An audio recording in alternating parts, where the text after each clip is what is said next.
This means that each chakra is tied to a different plane of existence, and balanced together in harmony is the universe in a body. So if you can break these pathways in the which way that you think, you'll be able to create a higher reality. Hey guys, what is up? Welcome back to my channel. Hello if you are new. My name is Andrea Johnson. I'm a Reiki master, teacher, energy worker, psychic worker, and spiritual lifestyle content maker.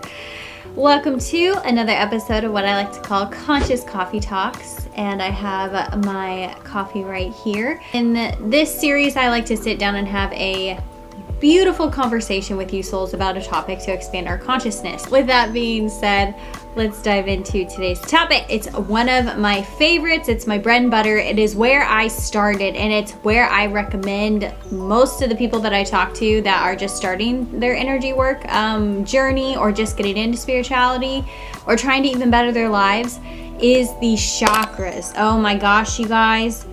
Get to know your chakras because they will unlock the keys to your life. It just all makes sense. I'm calling this video Chakras 101 because there is way too much information to pile it all into one video. I'm going to give you guys the fundamentals on what chakras are, what they deal with the human existence, how it is kind of like a body, mind, soul connection, and how they play, honestly, an important role in your life. So from this video, you'll be able to kind of see how you might be able to piece your life together, what you're going to learn about your chakras. So to start with, what is a chakra? And before I even begin on this, I'm going to actually pull a quote from Anode Judith in her book, The Wheels of Life. Highly recommend, if you don't know anything about chakras, start there. She says, at the core of each of us spin 7 wheel-like energy centers called chakras. Swirling intersections of vital life forces, each chakra reflects an aspect of consciousness essential to our lives. Together, the 7 chakras form a system for modeling that consciousness and enables us to better see ourselves in mind, body, behavior, and culture. The system is a valuable tool for personal and planetary growth. It is a very valuable tool. That was a very lovely explanation of what a chakra is, but to break it down in simpler terms for you guys, chakras are basically wheels. In Sanskrit, it means wheels, and I like to look at them as like little vortexes, or even like portals almost, that they distribute life force energy throughout our body. This means that each chakra is tied to a different plane of existence, and therefore consciousness, in other words, other dimensions. I really do feel like the chakras are portals to other dimensions, streaming in the certain frequency of that chakra into this reality. The whole chakra system and balance together in harmony is the universe in a body. When I talk about chakras being out of balance, it just means something is out of balance, out of tune with your natural rhythm of the universe, with your frequency, with your song per se, that is your soul. So along with the chakras, you do have other energetic operations at play here, but I will go over those in a different video. Along with the chakras, you have what they call the nadis, or the meridian system, and I'm not going to get too much into that because that will be a whole nother video. But it works in tangent with the chakras. Since the chakras are wheels, basically they're intangible objects. That's one of the issues, is people want to see something tangible with this, and it's just not. It's a vortex of energy, so you can't see them, you can't touch them. One of the issues of why people have such a hard time learning it, believing in it, because it's not tangible. You can just feel them anyway.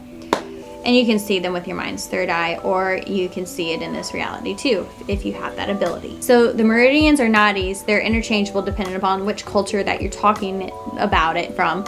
But what they do is they help distribute the energy throughout your body. The chakras help spin it. The meridians help distribute it even further to like body parts or things like that. Also with the chakras, since it's not really tangible, some people have tried to explain it as more along the lines of tying into certain endocrine glands, meaning like hormones. They don't necessarily tie in directly to them because the chakras are energy, so they sit in an energy body. For the sake of this video and time and simplicity, we're going to talk about the 7 main ones. Please keep in mind that as I talk about chakras and things that could be blocked or stagnant energy or whatever I so might say. If you feel like one of your chakras is blocked or you're not like in alignment, it's not a big deal.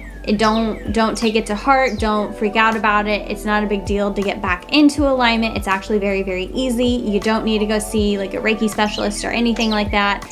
This video is just for educational purposes only, so then you're better able to see reality in a different light, and then better able to help yourself learning about what these things are. Then you can actually make changes in your life to actually heal or get back into alignment, body, mind, and spirit. So I've talked a little bit about what the chakra actually is. They do sit along the spine. It's kind of like, it almost feels like they are in the core of the body, like right smack dab, like in the middle of your being. That's where essentially they sit, and they sit all along the spinal cord. They are numbered from, and it depends on who you talk to, the root being number 1 and then going all the way up into 7, which is at your crown, which is the top of the head. Where I like to start is when I am doing meditation and doing a chakra clearing.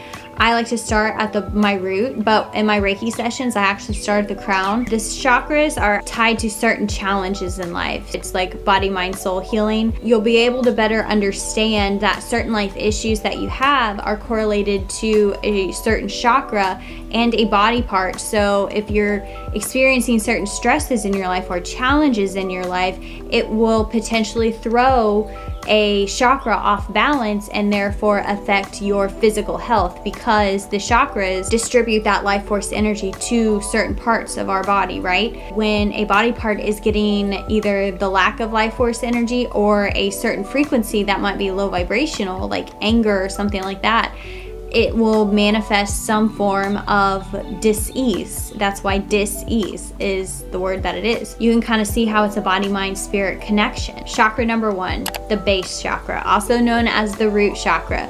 This is where you connect to Mother Earth. This is the chakra for grounding. So this is the chakra that is responsible for survival and procreation. So I like to also call it the tribal chakra. So it has all the energies to do with all things considered your base foundation, meaning survival, your security. So how safe do you feel in your body and also in your physical existence, like your reality. So you can think of things of such like, do you have shelter? Do you have food? Kind of like your basic needs for survival. Your job can be tied into this because money will be tied into this chakra too, because we need it to live. Your family is also tied into this chakra because they are your tribe pretty much. It's not the ancestral tribe that we used to have, but back in the day, you needed a tribe to live essentially, because if you were out in the wilderness on your own, you probably weren't going to make it very far. Your family is essential in this chakra. Also, the community provides you a sense of stability and support. So belonging to certain groups or certain communities or things like that. So it's just more than just, you know, your town community. So that's all the energies that are associated with the root chakra. I think a lot of people struggle with this chakra. One, because it's really hard to be grounded, especially in today's society, because fear is so, I want to say played upon or manipulated. Because if you have a fearful human, you have a human who is controlled. So a lot of people are very ungrounded, meaning their energy is not connected to the earth, meaning not connected to their body very well. So they're very much in their upper chakras, mainly in their head.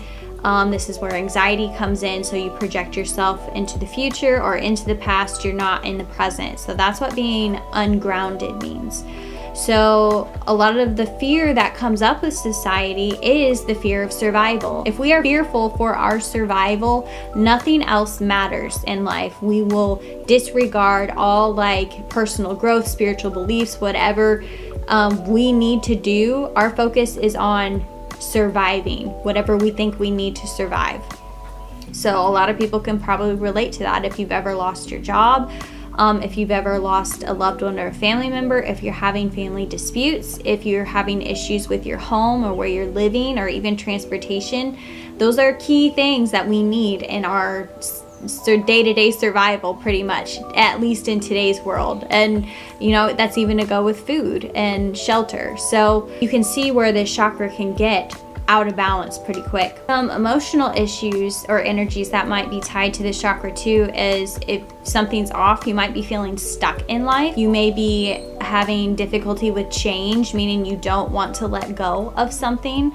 So this is where people are fearful of their safety for some reason, and especially with change, and any kind of change is scary, of where they won't make movements in their life. Even if it may be good, they have some blockages here that they need to overcome to make forward momentum in their life. So they're not trusting in the universe. So this is where you'll hear people say surrender, because they're not surrendering, meaning trusting to actually move forward and to actually get the things that they desire, or to heal themselves pretty much. Some body parts associated with the root chakra, it's basically your lower extremities. So your hips, your lower back, your lower digestive system. So some things that can manifest of this with disease or like pain, it could be like lower joint pain, hip pain, it could be lower back pain, it could be hemorrhoids. So you kind of get the idea of physical issues that can manifest due to something being off balance with your chakra. The second chakra, which is your sacral chakra, and it's just as it sounds, it sits right in front of your sacrum.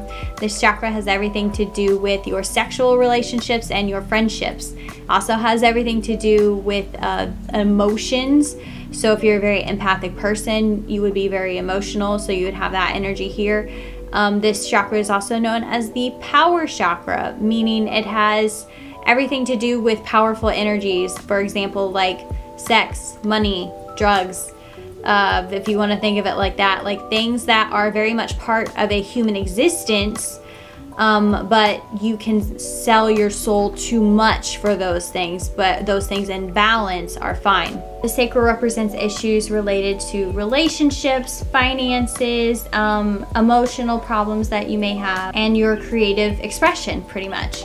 So some things that can physically manifest from this would be issues with your reproductive system, issues with the kidneys and the bladder, and then some lower back pain as well too. So people who may be like overly emotional or maybe having creative blocks, those could be all things that could lead to physical manifestations of, you know, disease or pain in the sacral chakra. Chakra number 3, the solar plexus, and this is the last of the human chakras, meaning the lower 3 are what tie us to a human existence. So they're more earthly energies. They have everything to do with being a human. So the solar plexus is, like I said, the 3rd chakra, and it's located right above your belly button. And this chakra has everything to do with the relationship you hold with yourself. So what I mean by that is it's your confidence, it's your willpower, it's your self-esteem, pretty much where people hold their goals. Can you draw healthy boundaries and hold them? You know, things of that nature. Are you somebody that lets people walk all over you? Are you not confident in standing your ground? So that's all very much solar plexus energy. And so people who may have issues with this chakra, obviously, are people who probably don't have high self-esteem. They may look to external circumstances to give them power, meaning that they can't provide it for themselves. So they rely on external factors to validate their worthiness. So it might be kind of hard for some people to create that worthiness feeling within them. They also may struggle to take risks. So somebody who's not confident in themselves won't take many risks because you don't have enough faith that you will get whatever it is that you want. Physical manifestations associated in this area are anything to do with the digestive system. So people with like gut issues, which is practically everybody if you search the internet. Anything digestive, gut issues, ulcers, anything to do with the digestive tract has everything to do with the solar plexus.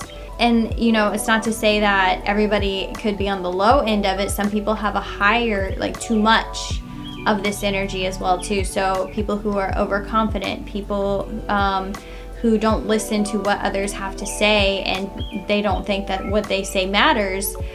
So you can see how it can go from one end to the other, as you can have an underactive or an overactive. as to where you need a healthy balance of it. So the next chakra is the fourth chakra, and the first of the spiritual. So the fourth chakra is the heart chakra, and it sits right in the center of the chest. This is one of my favorite, this is actually my favorite chakra, and it is, I like to call it the portal of God, because it is where I have heard God's voice come through. Literally the consciousness that is the heart, it somehow had a voice. Anyway, another video. But the heart chakra has all the energy to do with basically love, self-love, compassion, joy, bliss. Are you able to show it to yourself, but also to other people? Are you able to forgive? Because the energy of forgiveness is here as well too. So this chakra has everything to do with nurturing love, joy, bliss, showing love. Are you blocked off? Meaning, have you been hurt before, and do you have a guard up? They actually call them heart walls, energetic heart walls, and it's our ego's way of shielding us pretty much. That is the ego's protection mechanism to help us not get hurt again, because getting your heart broken really does suck. We've all been through heartbreak before and loss. This can also be thrown off when we give ourselves away. So meaning you give out love, but you're not getting what you feel you should in return. So you're not receiving the love in return. So it has to be like an even exchange of energies here, or that you have to feel compensated for the amount of love and energy that you're giving out to somebody. And sometimes we can overgive and show so much affection, and then we end up giving our energy away and becoming drained pretty much. So you see a lot, I've seen this in my practice with a lot of healthcare workers, that they are just drained because they are so passionate about their job and caring about their patients that they don't have enough for themselves. I don't know if that sounds right or not, but you know, they end up getting basically burnt out, or just, you know, they get physically drained. So it's always good to check in with yourself if you are receiving the same amount of love that you're giving out. This also, I think I talked about it too, self-love. So basically the love that you show yourself, the compassion that you hold for yourself is going to be the same that you hold for others. So you really have to show yourself the love first. Some body parts tied to this chakra are the heart, of course, the breast for the women, the lungs, and circulatory system. So kind of like the blood circulation. And I think just maybe some upper extremity things that can manifest of this are, say, if you have asthma, shortness of breath, that's heart chakra, any kind of circulation issues, if you have poor circulation, and then of course if you have any heart problems. So the emotions kind of correlated with this, and I went over some in the beginning, but it is just, you know, fear of rejection, fear of getting your heart broken, fear of being loved or not being loved, fear of hurting or disappointing others. So basically fear of not meeting expectations. So the fifth chakra is the throat chakra, and it is located right here and right above or in front of your thyroid. So that's one of the places that it ties into, but this chakra has everything to do with communication and self-expression. So how good are you at communicating the way that you feel? Are you communicating the things that you need to others? Are you able to speak your truth, essentially? It's your self-expression, which is your truth. Are you able to express yourself freely, and even, you know, that to say creatively? Do you feel safe enough to be yourself around people? And express the way that you feel. So that has everything to do with the throat chakra, and also divine will. So divine will meaning following God's will for you, for your life, your soul's purpose and path per se. So do you feel like you are living in alignment with that? And let me just tell you that your will is God's will. So everything to do with this chakra would be if you feel like you cannot express yourself, you're fearful in it. People with an overactive throat maybe talk too much and don't listen to what other people have to say. So things of that nature. So physical manifestations or body parts tied to this throat chakra are everything of the teeth, the jaw, the shoulders, the upper neck. So the skin is with this as well too. So and your thyroid, so hormones, which those are really tied into all of them. But the funny thing about the throat is if one chakra is off, the throat will automatically be off because of the thyroid. So you see how this would probably act as a system. The sixth chakra, which is I think everybody's favorite, which is the third eye, and it sits right in between the brow. So this is tied into the pineal gland. It actually is a physical gland, which it sits in your brain, and they call that the third eye. It looks kind of like the Eye of Ra or the Eye of Honduras. I can't remember exactly which one it is. But it's ironic how it looks like a bunch of what the Egyptians described it as. So the third eye is associated with basically our psychic abilities, which is just your sixth sense per se, which meaning your five senses elevated to a spiritual sense. I feel like I say this all the time in my psychic stuff videos. So that is essentially what your sixth sense is. It is perceiving the non-physical.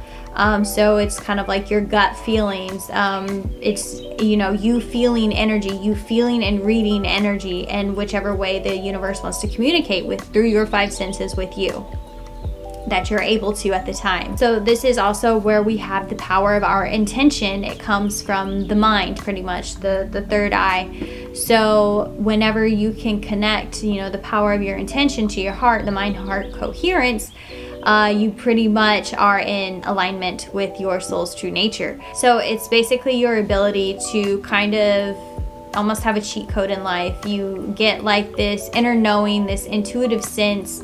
You can see situations for what they are, and have a deeper knowledge and understanding of them because you're seeing them from a spiritual point of view, pretty much, if you're taking it in on your sixth sense.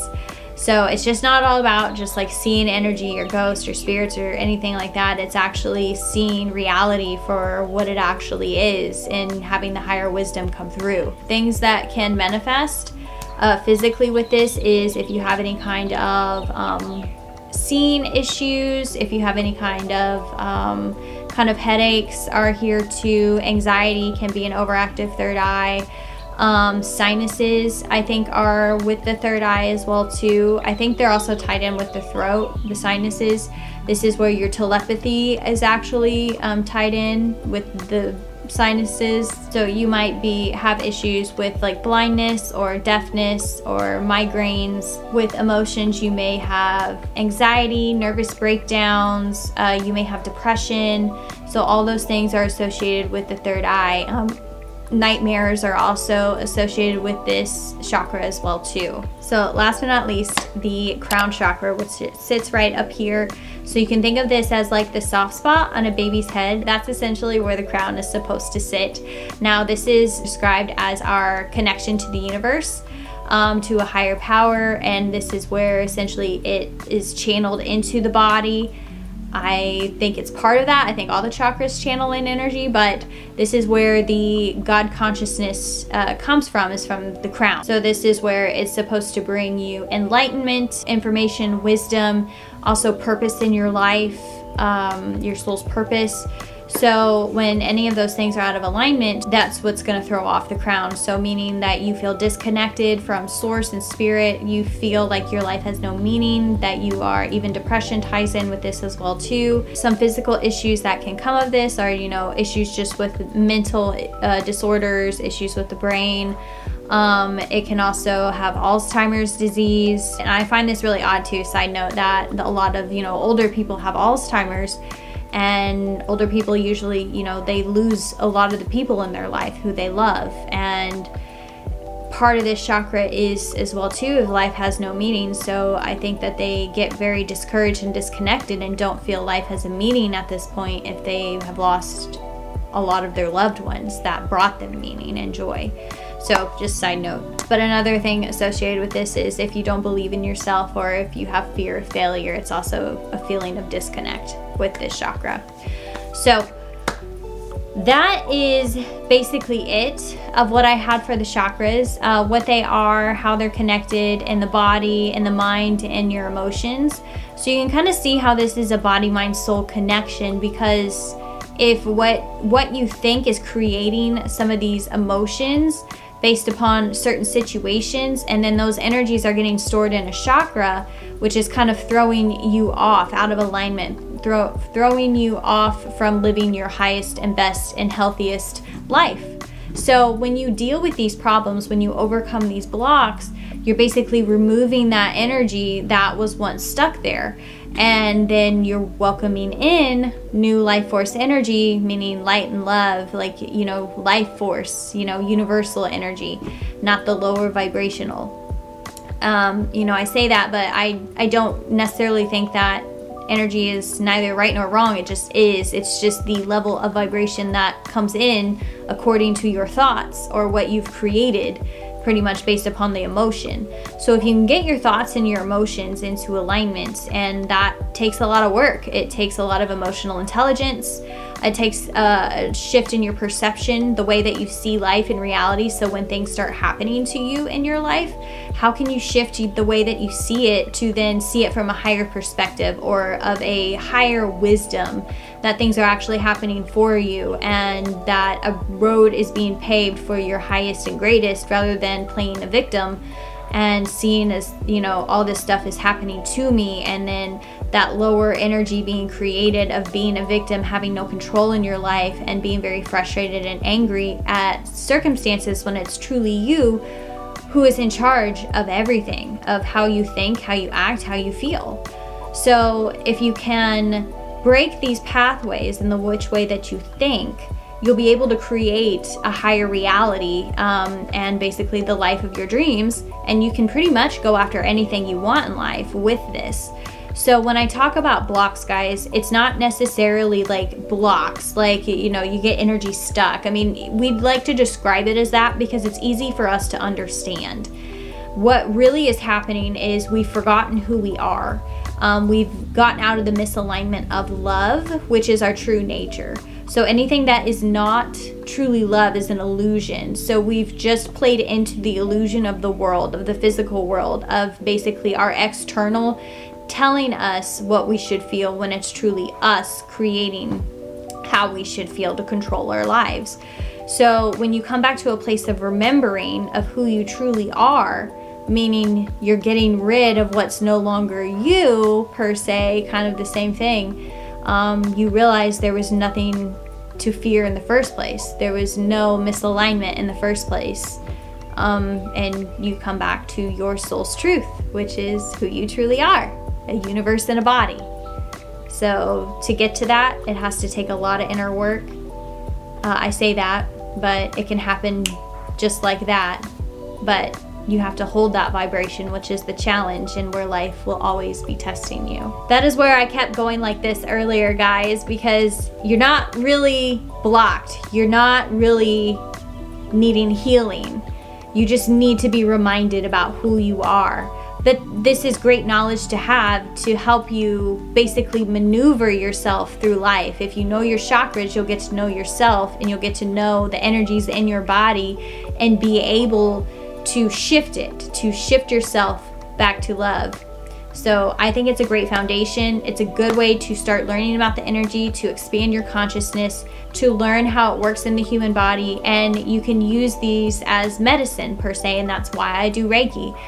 You know, it's not me playing God. It's not anything more than me just helping you in the physical body remember who you are as a tool to help you clear out or remember who you are, so then you vibrate higher, you feel better, you're in a better mood, your reality shifts, and it creates pathways in your brain.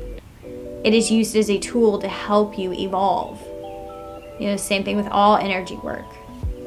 Just different kind of modalities of what you like. Reiki, more so in the physical body, which you do have to heal the physical body. It's not a replacement for Western medicine, don't come at me, but that's what energy work is. That's what all of the energy work is. But I'm getting off topic here. I'm gonna make another video, guys, and talk more about the other, because there's 12 chakras, and I'll talk about the other 5, and then I will go into more detail about some of the other energies that are spun into the body, like Kundalini, what prana is. I'll go more into the nadis, or at least the 3 main channels. So stay tuned. If you guys enjoyed this video, I would really, really like it if you would give it a thumbs up, a like, a subscribe. It really helps my channel grow. I'm trying to establish a community of like-minded people who are just as passionate about this stuff as I am, or just really want to learn about these things and about their life, because it has totally changed my life, guys. I cannot tell you how much this has changed my life. So much so that I overcame my fears and made a YouTube channel over the shyest girl in the universe. So not anymore. Anyways, guys, I'm sending you all of my light and all of my love. We'll see ya.